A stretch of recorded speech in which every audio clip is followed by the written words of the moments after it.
হাতে পায়ে জয়েন্টে জয়েন্টে ব্যথা হয়, সব জয়েন্টের ব্যথাই কিন্তু একরকম নয়। হাঁটুর ব্যথা, আঙুল ফুলে যাওয়া বা সকালবেলা ঘুম থেকে উঠলে মর্নিং স্টিফনেস বা হাত পা শক্ত হয়ে যাওয়া, কোনোটা অস্টিওআর্থ্রাইটিস, কোনোটা রিউমাটয়েড আর্থ্রাইটিস, আর কোনোটা গাউট। তো আসুন জেনে নিই কোনটা কিরকম ব্যথা হয় এবং তার কি কি সিমটম হয় এবং চিকিৎসা কি।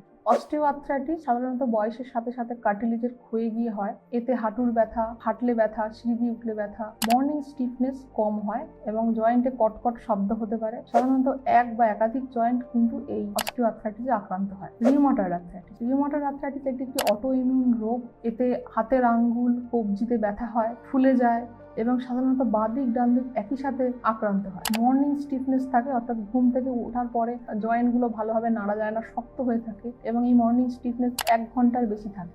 জয়েন্ট ফুলে যায় এবং এতে দুর্বলতা এবং ক্লান্তিও থাকে। গাউটি আর্থ্রাইটিস সাধারণত ইউরিক অ্যাসিড বেড়ে গেলে হয়। সিমটম হচ্ছে অসহ্য ব্যথা, পায়ের বুড়ো আঙ্গুলে বেশি ব্যথা হয়, এটি বেশি আক্রান্ত হয় এবং জয়েন্টগুলি লাল হয়ে ফুলে যায়, রাতের দিকে বেশি ব্যথা হয় এবং স্পর্শ করলেও খুব ব্যথা হয়। কমন কজ কি কি হয়? সাধারণত এই আর্থ্রাইটিস বয়সজনিত কারণে হয়, ওবেসিটি, অটোইমিউন রোগ, অতিরিক্ত ইউরিক অ্যাসিড, ফ্যামিলি হিস্ট্রি থাকলে হয়, এছাড়াও ইনজুরি থাকলে হয়। ট্রিটমেন্ট সাধারণত wait control, physiotherapy, regular exercise, proper medicine, uric acid control. এই আর্লি ট্রিটমেন্ট করলে এই জয়েন্টগুলির যে ড্যামেজ হয় সেটিকে আটকানো সম্ভব। তবে পেইন কিলার বেশি খেলে কিন্তু কিডনি এবং স্টমাকের ক্ষতি হতে পারে। কি কি ওয়ার্নিং সাইন আছে, কখন ইমিডিয়েট ডাক্তারের কাছে যেতে হবে? যদি আপনি দেখেন আপনার জয়েন্টের ডিফর্মিটি আসছে, ফিভার থাকছে জয়েন্ট পেনের সাথে, সিভিয়ার সোয়েলিং হচ্ছে, অনেক বেশি ফুলে যাচ্ছে জয়েন্টগুলি এবং হাঁটতে খুব অসুবিধা হচ্ছে, সেক্ষেত্রে অবশ্যই ইমিডিয়েট ডাক্তার দেখানো উচিত। আপনার ব্যথাটা কোন ধরনের ব্যথা বলে আপনার মনে হচ্ছে কমেন্টে জানান। আর যদি লক্ষণ মিলে যায়